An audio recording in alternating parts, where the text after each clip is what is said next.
Greetings, people of the interwebs, Jake here. So it's been a hot minute since I last uploaded anything, and honestly I was kind of not sure if I really wanted to record anything on the topic of this video, because I kind of have mixed feelings, and I'll kind of go over that. This will be a very kind of rambly video on my thoughts, but so I believe it was on the 9th of May, 8th or 9th.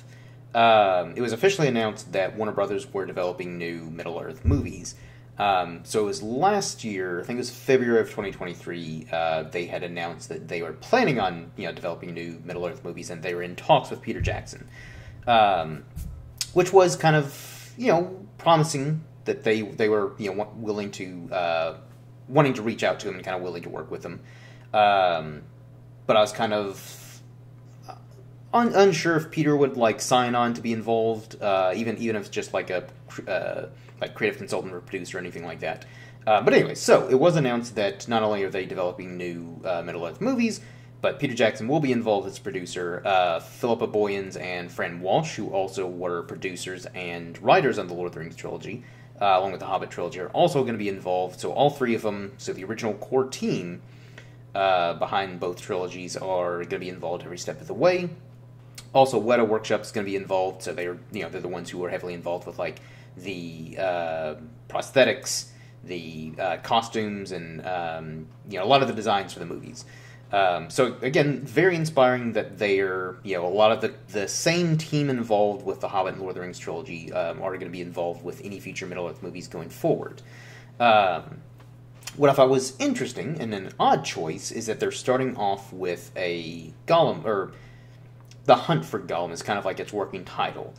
And what I found interesting is, so first off, I like the fact that Andy Serkis is returning to not only play the role, but he's also going to direct. I haven't seen a whole lot of his movies, because I don't think he actually has directed a whole lot, but from what I have seen, I think he's got a pretty good eye for directing, and he was also the second unit director for the Hobbit movies. So, and again, also he's been involved with this franchise for this basically the same length of time as everyone else involved. So again, very promising. But I thought it was an odd choice that they're starting off with the first movie, as of now, slated for sometime of 2026, likely December, because all the Lord of the Rings and Hobbit movies all came out in December, and also December of 2026, if I recall, and if I'm doing the math right, will be the 25th anniversary of the Fellowship of the Ring. So, nice, release date, and kind of bringing everything full circle. But I thought it was interesting that they're starting off, though, with the Hunt for Gollum movie, because obviously they have the same, so, I guess kind of sidebar here, side tangent, whatever, with the whole rights thing. So basically, Amazon and Warner Brothers, they all own the exact same rights of The Hobbit, Lord of the Rings, and then the appendices in The Return of the King. The only difference is Amazon can only do TV, Warner Brothers can only do movies set in the Third Age. And so, that's kind of where I'm a little on the fence with this news, because The Hunt for Gollum, it's mentioned in the Fellowship of the Ring, and essentially follows is Gandalf recounting to Frodo that he sent Aragorn to hunt for Gollum once he kind of had suspicions that Bilbo, his ring, was the One Ring. And that's why he had Aragorn track down Gollum to kind of confirm his suspicions. And between Aragorn and Gandalf, they do kind of recount the tale of their long hunt for Gollum, and the time frame this takes place after Bilbo's birthday party. Once he dips out for Rivendell, but before the events of the Fellowship of the Ring, like the main, I guess, when the story kind of really starts to kick off, when Frodo and the hobbits leave the Shire. And so, where I'm on the fence with this is, it's kind of what my concerns were with Rings of Power before the show came out, is making content out of very little material. Now, So that's my concern, is it could end up being kind of like Rings of Power, which to me felt more like a fanfic than anything Tolkien. Now, that's not to say that it was okay. It was bad, but there were at least some good things about the show. Like, I liked the cast, even though I didn't like how some of them were portraying their characters, mostly Galadriel and Gil-galad in particular. Score was really good, and like, you know, some of the set designs and you know, visuals and stuff like that were all solid. But the writing was my biggest problem with that, and the just ridiculous lore changes that make no goddamn sense. But so lore changes, that's something I don't really fear so much, because again, the you know, Peter, Fran, and Philippa are going to be involved, so I trust them way more than I do Amazon, just based off that first season of Rings of Power, which was, yeah, I don't consider that Tolkien. It's Tolkien in name only, but like I said, it feels more like a fanfic. But what gives me a little bit more hope, though, is hopefully Warner Brothers watched Rings of Power and were like, okay, well, we can definitely do better. And also, again, having a lot of the same team involved with the Lord of the Rings and Hobbit trilogy being involved, that gives me hope. And even though, again, The Hunt for Gollum would not have been on my bingo card of any stories to tell Third Age or otherwise. Like, I'm actually surprised they didn't start with something like the Angmar Wars, the Kinstrife, which for those of you who aren't familiar, that's the Gondorian Civil War. And there's like a lot of other events that I think would arguably maybe make for more, maybe more entertaining stories, like the War in the North. So again, for those of you who maybe aren't as familiar, either because you haven't read the books or just don't recall, so basically the War in the North is when Minas Tirith was being attacked. Sauron had also sent his armies to assault Erebor and Dale, along with Lothlorien and King Thranduil's halls, pretty much all simultaneously. So that way he could prevent any reinforcements from reaching Gondor. And so, again, a lot of the stuff is kind of talked about in the appendices, and I think a little bit in the Return of the King Book 2 towards the end. But mostly it's talked a little bit more in the appendices. Again, very limited, kind of just like a highlight reel of what happened. But that to me sounds more like the stories they would be trying to tell in Third Age, as opposed to The Hunt for Gollum. However, even though I'm still kind of dubious on that idea, this could just be me being optimistic here, but I'm assuming that the reason why they're going with the Hunt for Gollum story, as opposed to, again, any other potential stories they could have told in Third Age, is because I know Philippa and Fran are writing I'm pretty sure they're writing this movie. I mean, I believe they're also the two writers whose names escape me, the ones who are writing the War of the Rohirrim movie, which is coming out this December. So that also gives me a little bit more hope that the War of the Rohirrim movie will be really good. If Warner Brothers and then also Peter, Fran, and Philip are also bringing these two new young writers in to kind of be more than likely be heavily involved with any future Lord of the Rings movies. But so it kind of gives me a little bit more hope that something about The Hunt for Gollum, that really spoke to them. They're like, all right, we think we have a really good idea of how to tell this story, and not like drag it out into 3 films like The Hobbit, which I don't entirely blame on Peter Jackson and the crew. That was more of a studio thing. But digressing, so that's kind of where. Again, I'm still a little on the fence with this whole. Honestly, I'm a little on the fence of like more Middle-earth movies too, because even though I'm a huge fan, and obviously as a fan, I would like to see more stories set in Middle-earth. But my fear, though, is we'll just get more Rings of Power, where to me that felt more like purely Amazon was doing that purely for content. There wasn't passion behind it. It was just, hey, let's spend a lot of money on a really recognizable, well-known IP and milk that for every cent. I mean, that's kind of what Warner Brothers did too with The Hobbit. So obviously, like, either way, with, Amazon and Warner Brothers both, this is clearly them, it is a cash grab.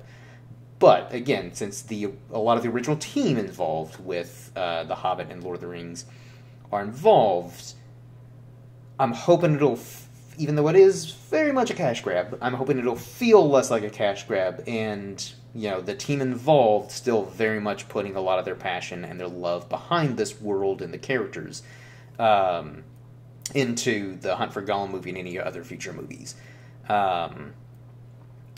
Again, it's still my main concerns, though, is still any story they decide to tell in the Third Age, they're working with very little actual material. Now, I'll use the War of the Rohirrim towards the end of the year as like a baseline of like, all right, if they pull off that movie really well, because again, it's something that's talked about in the appendices, and that's kind of about it. And I think it's touched on a little bit in the Two Towers.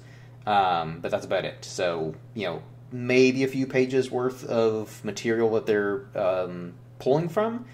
But if they pull it off really well, and, it doesn't feel like Rings of Power, or that isn't, like, poorly written or anything like that, that will kind of give me a little bit more hope that it's like, all right, they've shown that they can work with very little content or material and make good content from it. And again, I'm trying to be optimistic here, but there's still that feeling in the back of my mind where I'm like, but at the same time, you should just end on a high note. Because, even though the Hobbit movies aren't as beloved or had as much of a cultural impact as the Lord of the Rings, it's still the fact that, like, the Lord of the Rings will never be touched as far as quality filmmaking. And that's kind of where I'm also a little mixed too, because it's like, there is potential to where they could tell really good stories and make really good movies, out of the Third Age, or they could not and just stay on that Mount Rushmore of achieving such incredible craftsmanship with that Lord of the Rings trilogy, like all across the board. I don't think anyone will deny that there's, like, even if Lord of the Rings aren't their jam, like it's not their favorite movies, or they're not big into fantasy, objectively, I think most people can watch the Lord of the Rings trilogy and be like, those are incredibly well-made movies, because, cast is solid, costuming, like, literally everything about those movies is great. They still hold up to this day, 20 years later. So that's kind of where I'm at, is I'm hopefully optimistic, but I'm not going to get my expectations up too high and be completely disappointed. Because even with Rings of Power, when I first heard like we were getting more Middle-earth stuff, I was really excited, but then as the show came closer and closer to airing, I started to kind of temper my excitement, just because I'm like, all right, I don't want to just get super hyped for this show, and it turns out to be terrible. And I'm glad I did that. Otherwise, I would have been devastated with Rings of Power. So those are kind of my general thoughts on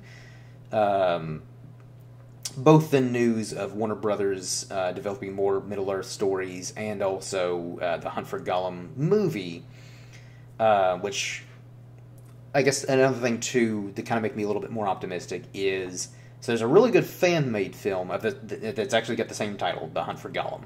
It's about, like, 40 minutes long, and it's pretty good.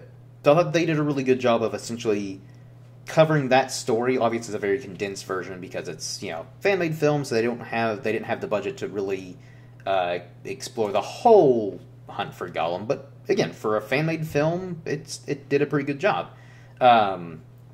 So, if a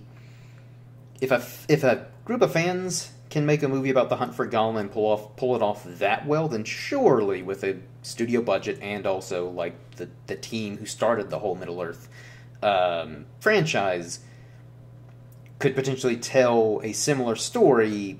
Obviously they'll tell a longer story than 40 minutes.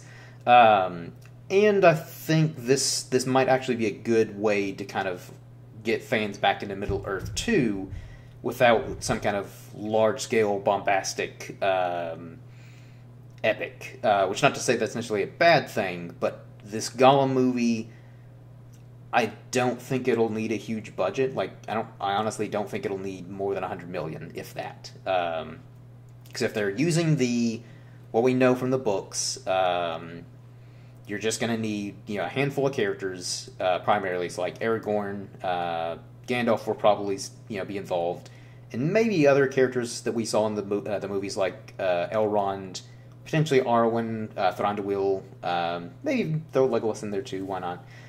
Because he's a fan favorite. And how many of these actors will be recast? I don't know. With de-aging technology, they may just be able to de-age some of these actors if they're willing to come back. I'm kind of open to either one of those. But either way, they're only going to have a handful. They would really only need a handful of characters. And since it's mostly going to be probably focused on Aragorn more specifically, hunting for Gollum, those would probably be the two main leads, is Andy Serkis, and then whether it be Viggo coming back or another younger actor to play Aragorn. Those would probably, again, pure speculation, those would be my guess of like the two main leads of this movie, and it kind of flip-flops between those two, and then sprinkle in some of the supporting characters like your Gandalf or anybody likely more on the Sauron side that Gollum would come across, like maybe him trying to evade orcs, the Nazgul and stuff like that.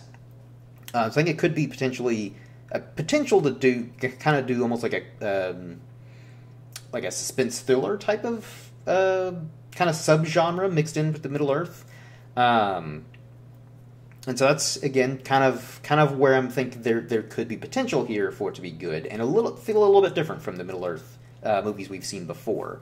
But yeah, so that's, I don't know, maybe the more that I'm thinking about it, I'm leaning a little bit more towards positivity than I am skepticism.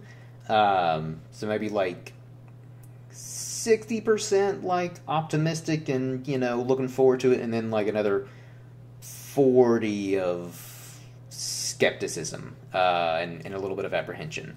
But anyways, that more or less wraps up this very kind of rambly video on my thoughts on, again, the recent news. Hopefully you enjoyed, and let me know your thoughts below in the comment section if you bothered to watch this and stick to the end. And then I guess, do the usual YouTube stuff of, like, subscribe, comment, all that jazz. So until next time, everyone, cheers.